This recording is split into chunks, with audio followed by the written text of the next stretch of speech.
visto pastor tomar balde de água na cara só para divulgar o culto de quarta-feira.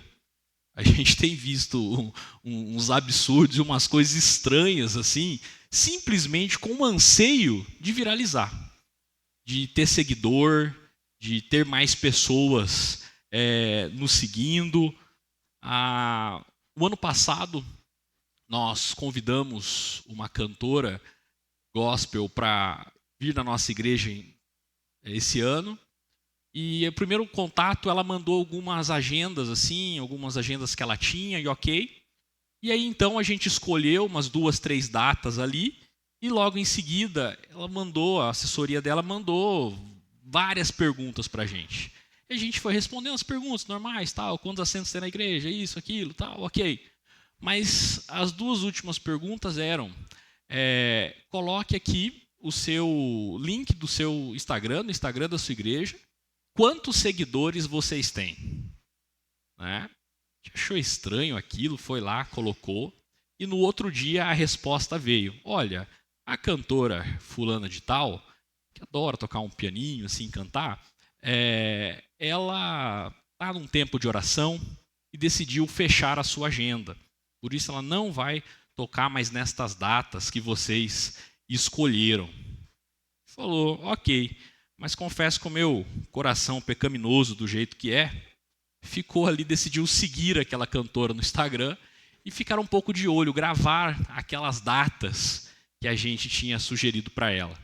E o que aconteceu, por óbvio, é que nas datas que a gente pediu, ela foi em igrejas maiores que a nossa, ela foi em outras conferências, uma delas ela estava até fora do país, estava até nos Estados Unidos. Mas esse anseio, qual é a relevância dessa igreja? Quantos seguidores essa igreja tem? Quantos assentos eles têm? Vai ser cobrado ou não? Essa é a conversa. Quem lida nesse meio tem escutado, tem visto uns absurdos e umas coisas que nos entristecem e infelizmente não é de hoje. Mas quando nós pensamos sobre o reino de Deus e uma cultura extremamente ativista, hipócrita, egocêntrica e tudo que há de ruim na cultura, a igreja evangélica tem absorvido com enorme facilidade e qualidade. Eu pensei no texto de Mateus, capítulo 5, versículo 13 até o versículo 16, texto conhecido de todos nós. Por conta do vídeo da introdução, acabou que o pastor Daniel não pôde me apresentar. Quero agradecer, viu, pastor Daniel, a honra de poder estar aqui.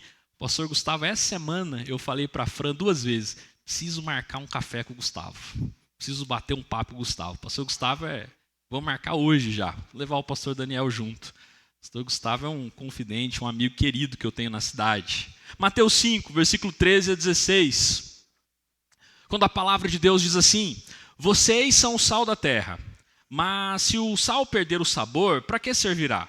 É possível torná-lo salgado outra vez? Será jogado fora e pisado pelos que passam, pois já não serve para nada. Vocês são a luz do mundo. É impossível esconder uma cidade construída no alto de um monte. Não faz sentido acender uma lâmpada e depois colocá-la sob um cesto. Pelo contrário, ela é colocada num pedestal de onde ilumina todos que estão na casa. Da mesma forma, suas boas obras devem brilhar, para que todos as vejam e louvem seu Pai que está no céu. Louvado seja Deus pela sua palavra. Amém.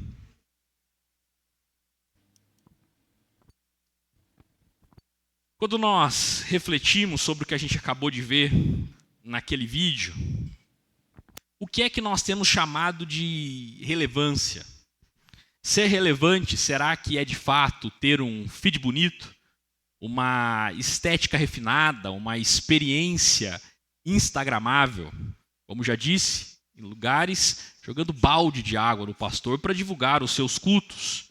Será que ser uma igreja relevante é simplesmente andar na mesma mão e falar a mesma língua da cultura? Ou será que nós, enquanto povo de Deus, temos sido chamados, convocados a falar a verdade de Cristo a uma cultura, mesmo quando ela não está disposta a dar ouvidos a essa mensagem? Quando nós olhamos para esse texto que nós acabamos de ler, nós vimos essa essência de Jesus no Sermão da Montanha, reunindo ali um grupo, uma grande multidão vai tomando corpo. Era uma fala para os seus discípulos, mas um grande grupo vem para ouvir a sua mensagem, e ele deixa de maneira muito clara: vocês e somente vocês são o sal da terra. Vocês e somente vocês são a luz do mundo. Essa mensagem foi dita a um pequeno grupo de discípulos, gente anônima, gente sem nenhum tipo de influência social, gente que, se você pudesse escolher 11 pessoas para revolucionar o mundo, você jamais teria escolhido aqueles. Você jamais escolheria homens letrados como Pedro, você jamais iria a alguém como Mateus, você jamais iria escolher aquele grupo de 11 pessoas totalmente sem noção que ele escolheu para discipular, caminhar e estar junto. Mas Jesus ali estava dizendo: olha, vocês não precisam se tornar visíveis para serem relevantes. O chamado de vocês não é um chamado autodidata, não é um chamado aos mais intelectuais, não é um chamado às pessoas com maior influência social em determinados ambientes, que podem influenciar outras pessoas pelo seu poder. O chamado de vocês é para serem fiéis. Se vocês forem fiéis, vocês verão inúmeras transformações, vocês desfrutarão daquilo do sobrenatural de Deus. Por isso que a igreja, ela é verdadeiramente relevante, não quando simplesmente ela reflete a cultura, mas quando ela reflete a Cristo, quando ela aponta toda a glória a Cristo. Em um mundo saturado, pode passar para mim? Pode passar? Em uma cultura saturada de causas, uma cultura saturada de ativismos, uma cultura saturada de discursos, o que faz uma igreja ter impacto eterno? Eu creio que é essa pergunta que nós precisamos ouvir e entender a respeito dessa realidade que Jesus tem para todos nós, e entendemos o nosso papel quanto a isso. Em primeiro lugar, a igreja, ela compreende esse papel quando a igreja entende que ela não deve refletir simplesmente a cultura. O mundo, repete, se você quer ser ouvido, você precisa se parecer com a cultura, você precisa andar na mesma mão que ela. Se a igreja quer ser vista, se a igreja quer alcançar o seu bairro, você tem que viralizar no TikTok, você tem que ter uma conta assim no Instagram, você tem que andar dessa forma, você tem que andar com linguajar dessa maneira. O Evangelho nos responde: se você quer transformar a cultura, você precisa, em algum momento, você precisa ser diferente dela. Não haverá momento de você andar na mesma mão. É óbvio, gente, que aqui eu estou dizendo, não estou invalidando e demonizando tudo que a cultura nos propõe. Não. Pelo contrário, sim, tenha boas mídias na igreja, sim, use o Instagram, sim, combine o louvor, né, normalmente combina de ir com a roupa ali parecida, sim, para que não vire, né, aquele festival de roupa, aquela coisa estranha que fica. Sim, use tudo, mas para apontar a glória de Deus. Use a roupa, use os acessórios para minimizar o nosso eu, para que as pessoas não fiquem reparando na gente e consigam compreender a mensagem. Use sim a fala, busque sim maneiras de alcançar ainda mais pessoas no bairro, na cidade, longe dele, mas com foco da promoção do Evangelho. O maior anseio de muitas igrejas é viralizar uma trend no TikTok. Não simplesmente pela sua fidelidade ministerial, mas pelos seus vídeos, pelas suas alegrias, porque o pastor lembrou o nome das pessoas que ali estavam falando. O pastor Andy Stanley, um pastor americano, disse assim: a igreja deve ser irresistível, porém, nunca às custas da verdade do Evangelho. A igreja deve ser irresistível, a igreja deve ser um ambiente acolhedor. Quando eu cheguei aqui, os meninos cumprimentaram na porta, dei 3, 4 passos, mais os meninos me cumprimentaram, cheguei aqui, outras pessoas estavam cumprimentando. Esse ambiente acolhedor, esse ambiente irresistível, tudo isso faz parte, é bênção de Deus, mas nunca às custas do Evangelho. Nunca deixando de lado a mensagem, achando que nós estamos crescendo, nós estamos com a igreja cheia por conta desses acessórios e não por conta da mensagem e daquilo que Jesus está fazendo por nós e através de nós. O problema não é ser moderno, o problema é fazer do moderno um ídolo. O problema é quando a linguagem do marketing substitui a linguagem do arrependimento. É quando a experiência toma o lugar da adoração. É quando o palco fala mais alto do que o altar.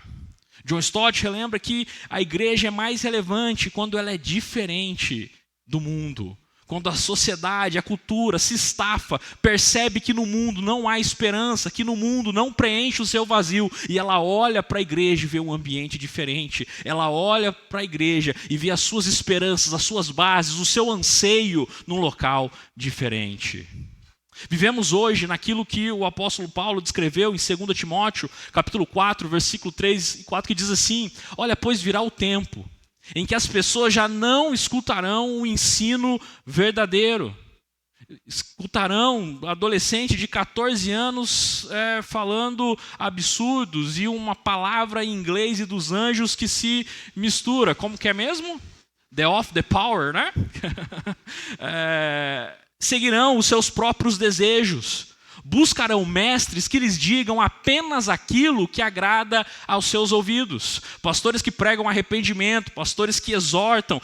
Olha, eu não sei como que tem sido aqui, pastor Daniel, Gustavo, mas hoje em dia, fala em disciplina, não dá nem tempo. Antes de você conversar com a pessoa já foi embora, já foi para outra igreja, quando vê já está lá no altar, tocando, servindo em outro local. Não dá nem tempo mais dos pastores exercerem a disciplina em amor. Buscam ambientes daquilo que mais agrada aos seus ouvidos, rejeitam completamente a verdade e correm através dos mitos. Correm através dos messias, correm através dos ídolos, daquilo que este mundo promove, nos impõe, como se aquilo fosse a esperança do nosso tempo. E esse tempo chegou.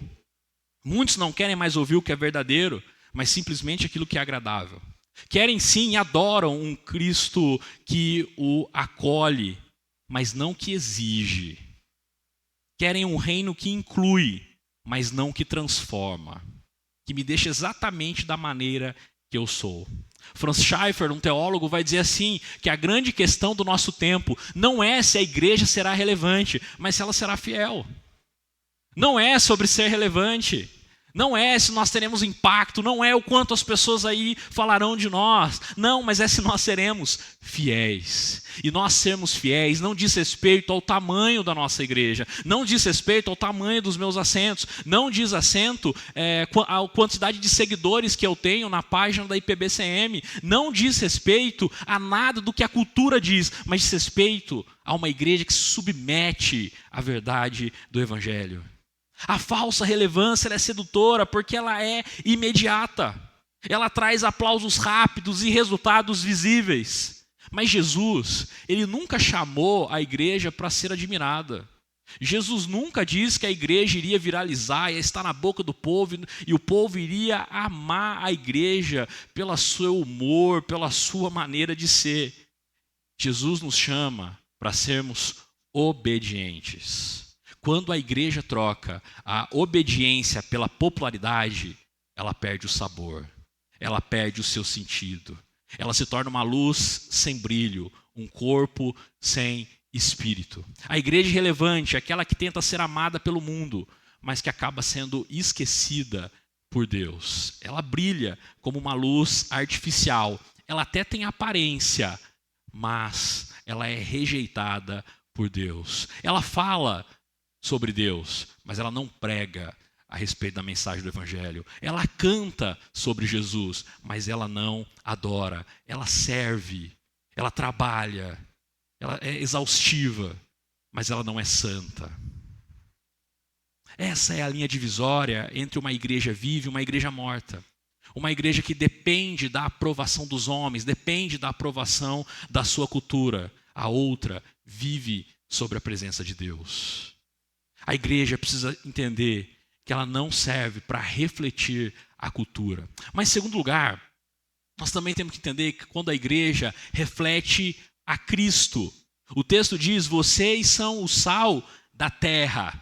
O sal é pequeno, o sal é discreto, o sal ele é invisível, porém indispensável. Ele não aparece na mesa, mas sem ele a comida perde o sabor. Sem sal, até a melhor carne perde o prazer. Imagine você com aquela, fazendo um churrasco e tem aquela picanha suculenta e você comprou ela, Aliás, você ganhou ela do Lula, Não é assim que a gente está sendo agora? A gente está ganhando picanha. Semanalmente eu vou lá e busco a minha. Vocês fazem isso?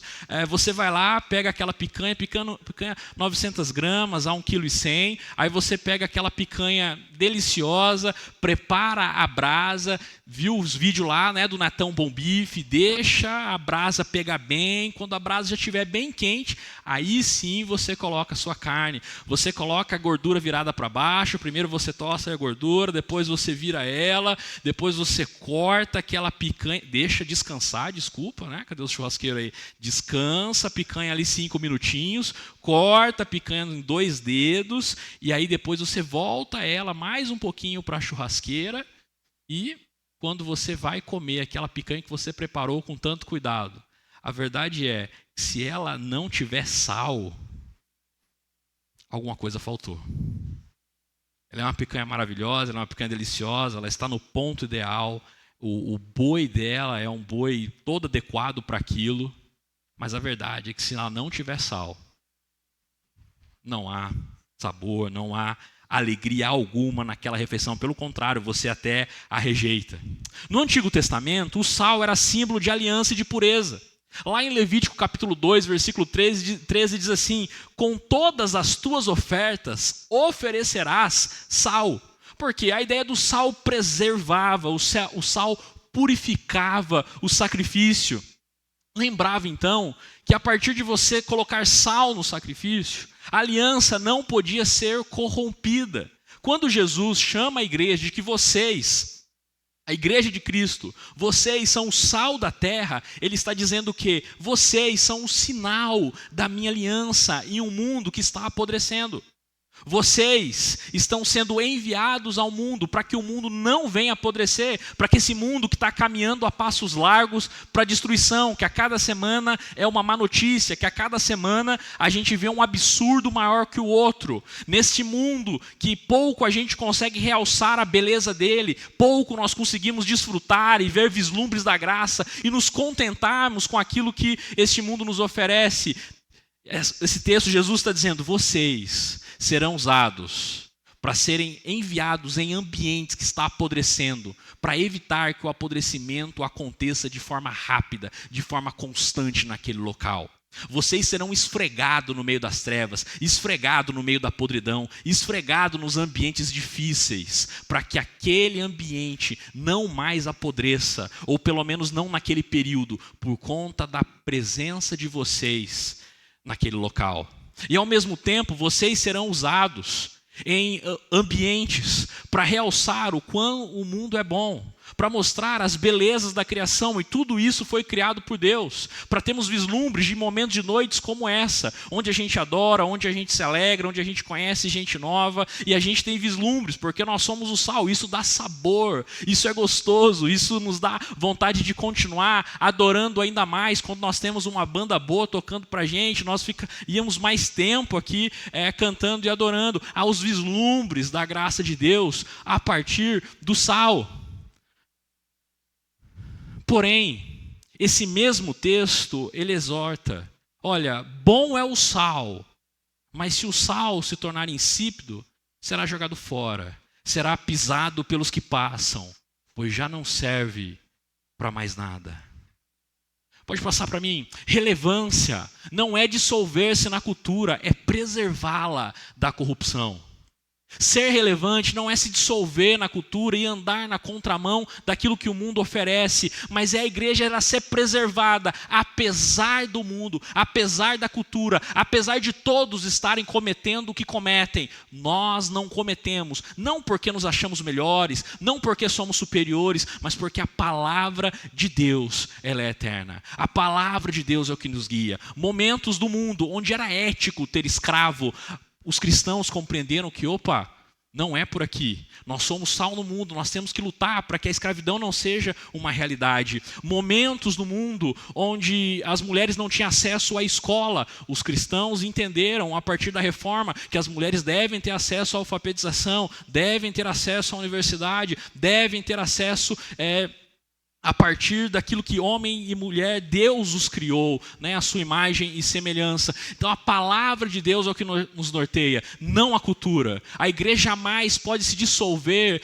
e andar na mão da cultura e acreditar e ter nela a sua verdade. Pergunto, de que forma o Alvorada, esse bairro, de que forma Campo Mourão tem sido um local menos violento, menos injusto, menos cruel, por conta da atuação dessa igreja? Quem sabe muitas vezes nós estamos em locais onde a gente reclama dele, né? Ah, mas esse bairro, mas essas pessoas, mas esse ambiente é muito difícil. Mas de que forma Deus nos colocou ali para evitar o apodrecimento daquele local? Nós estamos no centro, a nossa igreja é em frente ao Mercado Carreira, e boa parte da nossa vizinhança é de idosos. Boa parte, né? Um bairro antigo, o centro vai ficando antigo com o tempo. Então, volta e meia nós temos muito problema. Com o quê? Culto. Alguém estaciona, isso já acontece de vez em quando, 15 centímetros da vaga, mas está entrando, sabe? Tem a marcação, se o irmão deixa um pouquinho para lá, já vai uns senhores lá na igreja reclamar. Vocês estão tomando a nossa vaga, vocês estão fechando tudo, quando o dia tem culto e reclama e aquela coisa e tal. E teve uma época que a gente ficou muito irado, com muita raiva de um ou outro tal. Mas a gente olhou aquilo e temos entendido que é uma oportunidade. 2 vezes por semana, eles vão na nossa igreja para ter ginástica pela manhã, né? E eles fazem lá ginástica, tocam músicas, não são as músicas boas que nós estamos dançando aqui, tocam as músicas que os velhinhos dançam lá, e eles dançam. E agora com a equipe nós conversamos esses dias, e no final desse mês de novembro nós vamos promover agora um café da manhã para eles, para ter o encerramento deles e para a gente ter um momento. Ou seja, Deus nos colocou nesse local aqui com os idosos, não adianta a gente ficar reclamando deles. De que maneira nós podemos servi-los? De que maneira nós podemos ser sal? De que maneira nós podemos abençoar a vida deles? Eu sei de um projeto muito bonito que a Batista tem, eu não sei se está acontecendo, Gustavo, mas de que enquanto tinha aula, né, no período da faculdade à noite, havia como se fosse uma creche, havia um ambiente ali. É um projeto, né, que funciona ali. Cara, quando eu soube disso, foi uau. É uma resposta a um anseio, a uma dificuldade, a uma miséria de mães que querem estudar, de mães que querem fazer uma faculdade pública, mas não têm onde deixar os seus filhos. E muitas vezes se encontra na igreja, que está ali na esquina, que podia ficar reclamando, esses universitários não querem nada com nada, esses universitários são isso e aquilo. Mas de que maneira nós podemos ser resposta para trazer vislumbres da graça, para que eles observem de que, há um povo diferente, há um povo que olha para nós, não como produto, não como simplesmente querendo tirar de nós a vantagem, não, um povo que quer nos servir, independentemente da gente ser batista, da gente ser crente ou não.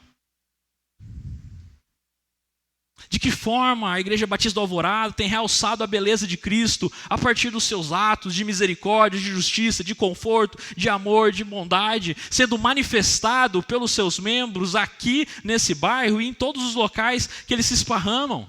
Relevância não é adaptar-se ao tempo, mas é resistir à decadência.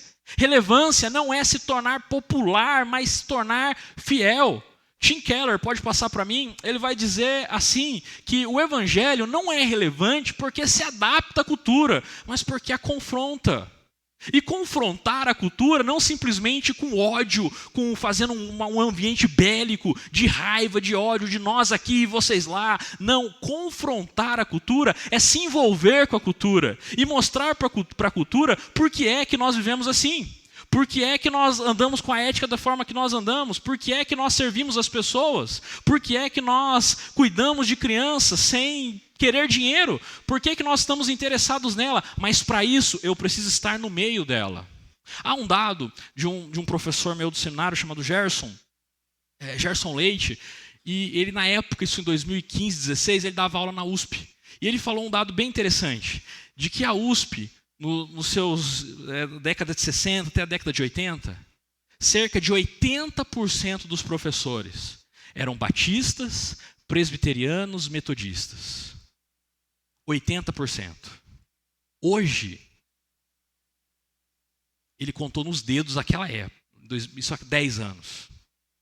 Tinha ele, Tinha mais um outro que lembrou Batista, e foi lembrando 3 ou 4 nomes. Por quê? Porque a igreja só forma músico, professor de escola dominical, pastor, evangelista, só forma pessoas para servir a igreja, 4 paredes. E deixamos de entender o nosso papel para realçar o sabor de Cristo ao mundo.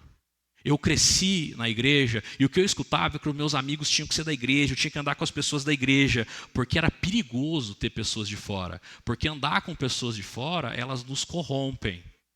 Mas a palavra de Deus diz que maior o que está em nós, o que está no mundo.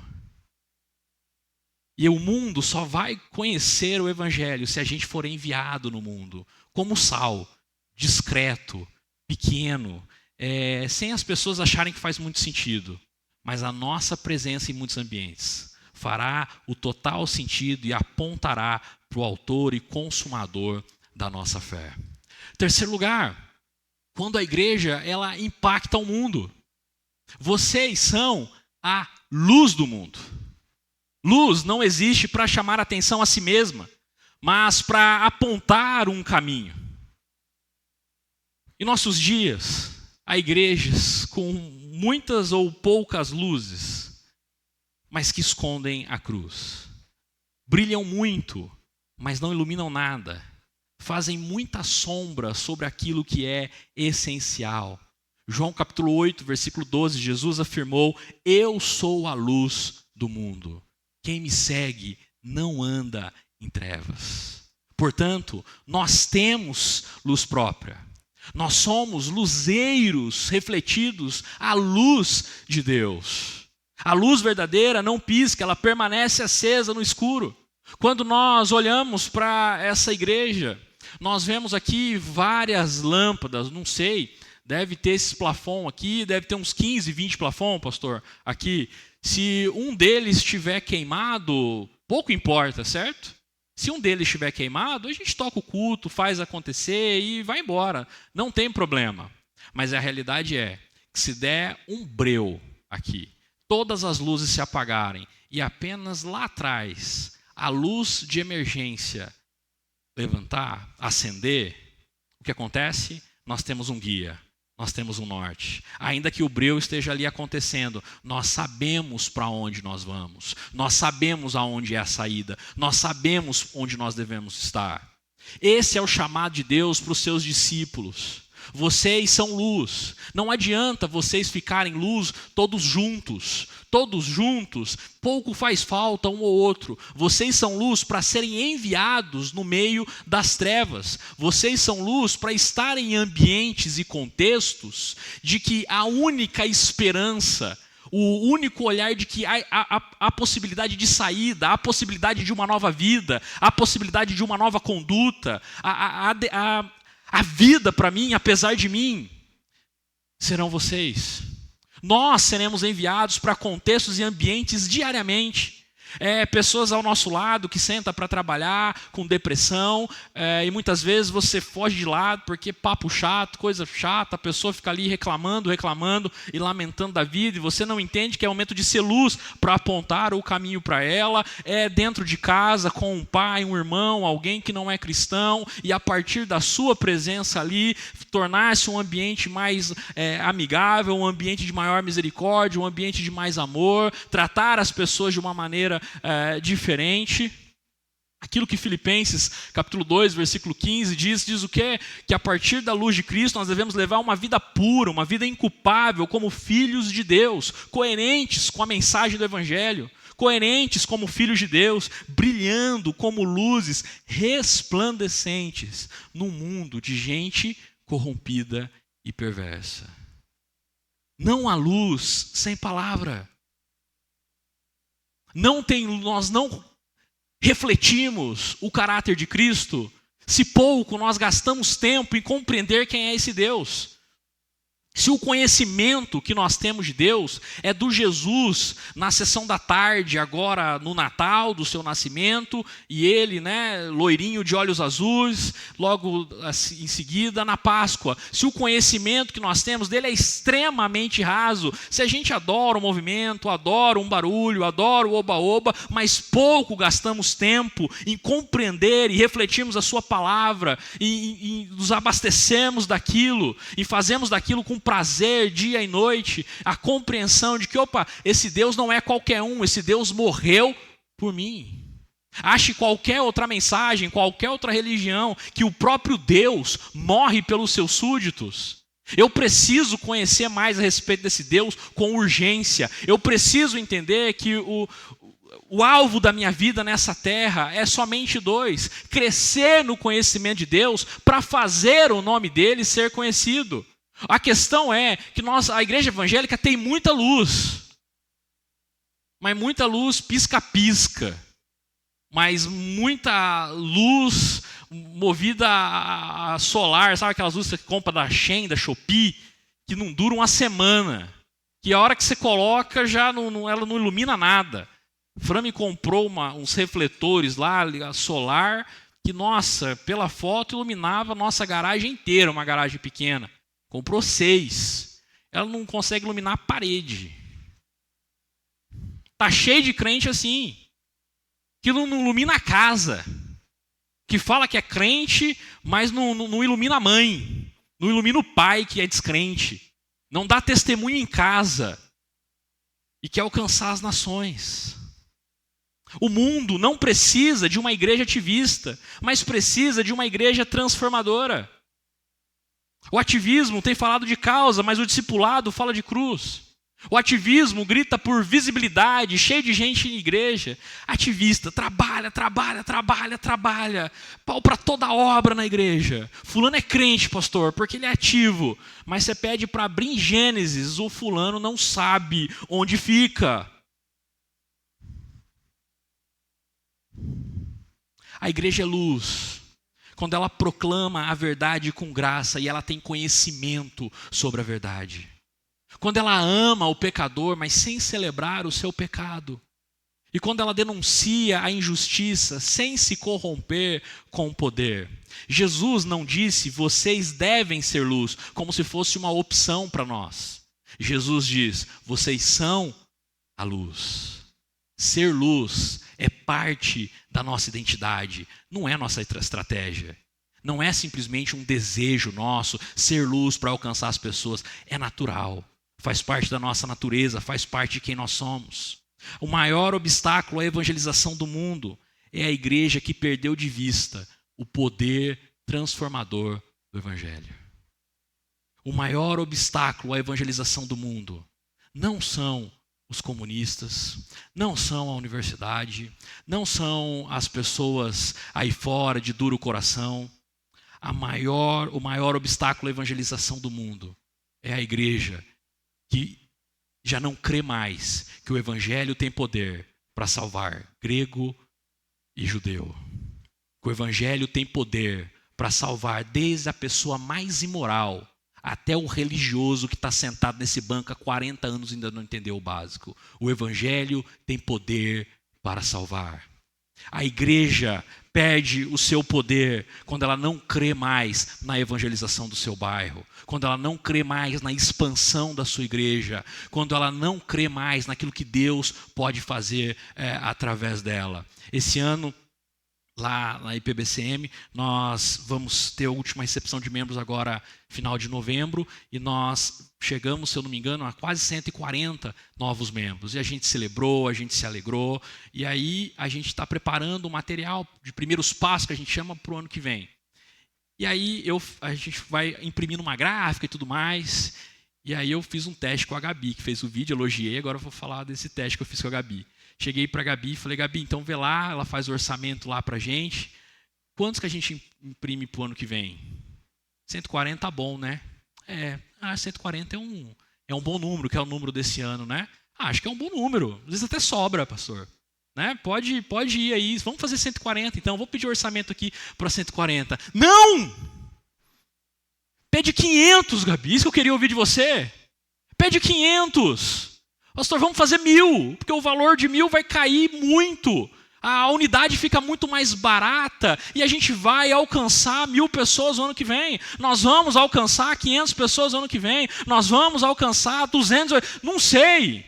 Mas nós temos que ansiar pelos frutos. A igreja precisa ansiar pelos frutos. A nossa mensagem é poderosa. A nossa mensagem é transformadora. No mundo apodrecendo, no mundo caminhando a passos largos para a destruição, no mundo cheio de ódio, no mundo cheio de guerras, no mundo de muitas mensagens, o evangelho tem sido um luzeiro em meio a essa sociedade decadente de que há esperança. E a esperança não está em nós, a esperança não está em figurões, a esperança não está em correntes filosóficas, a esperança está hoje por toda a eternidade em Jesus. É tudo sobre Jesus. E quando a igreja compreende isso, e quando a igreja anseia por isso, a igreja vibra, a igreja avança, porque ela passa a viver o final desse versículo 16, vocês podem abrir comigo, que diz o quê? Mateus 5,16, da mesma forma, suas boas obras devem brilhar, para que todas as vejam e o façam o quê? Louvem a quem? Seu Pai que está no céu. O anseio de uma igreja a alcançar o bairro, um anseio de uma igreja a alcançar 200, 300, 30, 40, não importa. O anseio de uma igreja não é sobre ela, não deve ser sobre ter mais dinheiro, sobre ter mais conforto, sobre abrir mais um culto para mostrar o quão relevante eu sou. O anseio deve ser apontar ao Pai. O anseio deve ser louvar ao Pai. O anseio deve ser de que a partir disso, de que a partir de pessoas se rendendo a Jesus, quanto mais pessoas entregarem a sua vida a Jesus, mais o nosso bairro vai ser seguro, mais a nossa cidade vai ser próspera, mais a nossa vida vai ter qualidade e mais o reino de Deus vai avançar aqui e acolá. Este deve ser o nosso anseio. Esta deve ser aquilo que nos move. E usar a tecnologia, usar tudo que estiver ao nosso dispor, sim, mas não para apontar para nós, apontar o louvor, toda a honra, toda a glória ao Pai. O ano passado, para a gente encerrar, eu recebi uma mulher na igreja no final do culto. Eu tinha chamado umas pessoas para orar, acabou o culto, nós oramos, e foi uma mulher que eu nunca tinha visto. E ela foi chorando muito, mas sabe aquele choro constrangedor, que não parava? E ela ficou chorando, eu orei, petrei a bênção, o pessoal foi, e ela continuou chorando ali, e eu fui até ela para conversar. Me apresentei, e ela então se apresentou, ela falou, pastor, meu nome é Kelly.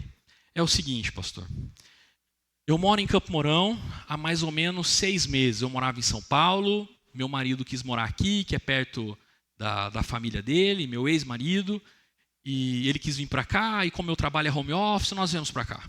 Chegando aqui, com 1 mês e meio, eu descobri que meu marido já estava me traindo há algum tempo com uma mulher aqui de Campo Mourão. Então, a gente se divorciou, ele hoje mora com essa mulher, e eu tenho 2 filhos. Uma filha na adolescência, uma filha de 16 anos, e eu tenho um outro filho deve ter uns 6, 7 anos, o Mateus. E a filha de 16 anos ficou muito revoltada, toda aquela situação do pai. Adolescente já pouco conversa. O meu filho muito novinho, e eu não conheço ninguém nessa cidade. Ninguém. Tentou alguma coisa na escola dos filhos, tal, não fez amizade em lugar nenhum. E ela contou para mim que ela se viu durante 10 dias, só saindo da porta de casa para jogar o lixo, sem conversar com outra pessoa que não fosse os filhos. E ela, no sábado à noite, tinha decidido que ela iria se suicidar. Ela mandou os filhos para a casa do pai e da namorada, ficou em casa, e ela disse que ela tomou 1,5 garrafas, segundo ela, de vinho. Tomou tudo aquilo e ela falou, hoje eu vou me matar. E quando ela estava naquilo, ela foi olhar o Instagram. E quando ela estava olhando o Instagram, um dos vídeos que ela viu foi um vídeo da nossa igreja patrocinado. que a gente estava patrocinando na época, ia ter show, se eu não me engano, do Projeto Sola na igreja, e a gente tinha colocado lá para aquela coisa, para anunciar e tudo mais. E naquela hora ela viu no vídeo gente se abraçando na igreja, ela viu gente sorrindo, viu uns adolescentes pulando, ela viu umas coisas assim e falou: eu preciso disso, eu precisava de algo dessa forma. E ela decidiu ir na igreja.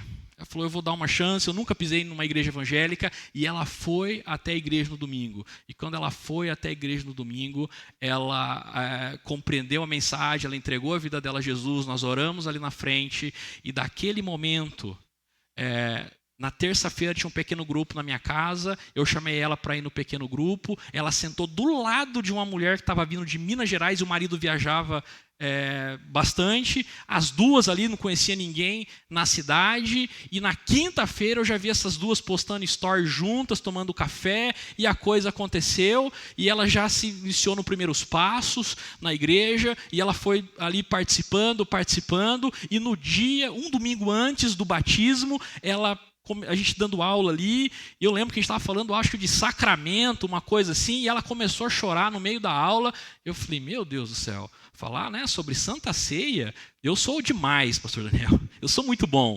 Falando sobre Santa Ceia e ela chorando, eu falei: uau, né, eu estou pregando muito mesmo. Tem valido a pena assim, umas dicas do Pablo Marçal para mim, sabe? Tem sido muito bom e útil. Mas no final ali, ela não parava de chorar, e todo mundo foi embora da sala, e ela ficou, e eu sentei do lado dela e fiquei ali esperando ela se recompor, e ela falou assim: pastor, domingo que vem é o batismo. Eu falei: sim, Kelly, domingo que vem é o batismo. Estou muito feliz, estou muito alegre aí com a sua presença, o que Deus tem feito na sua casa, domingo que vem é o batismo. Ela falou: sim, pastor, sexta-feira que vem é a minha mudança para Maringá.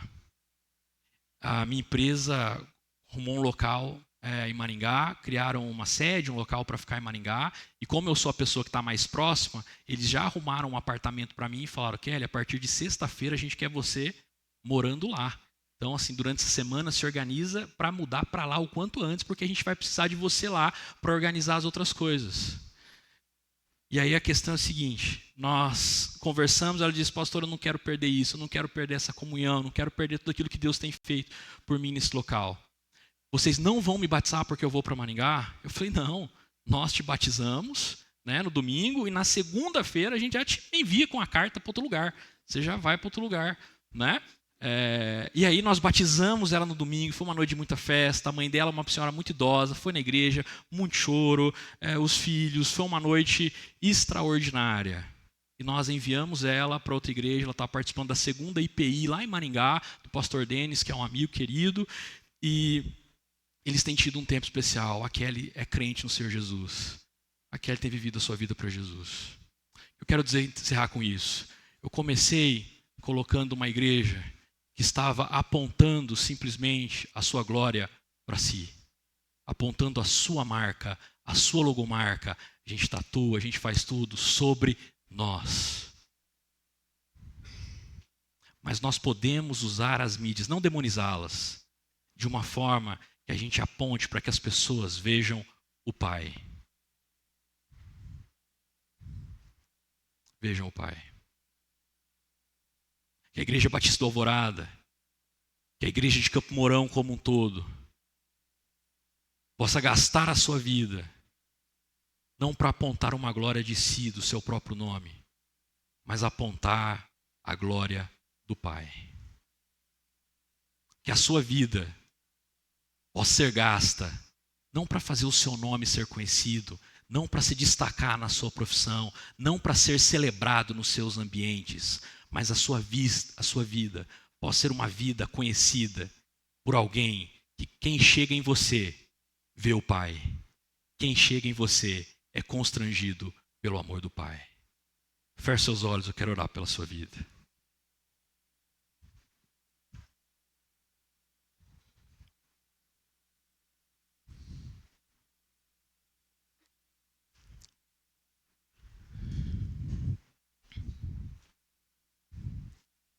Vamos orar a Deus. Som do seu coração. Quem tem sido você diante dos desafios do qual Deus tem te colocado? Você tem reclamado dos ambientes de podridão que Deus te colocou para estar? Você tem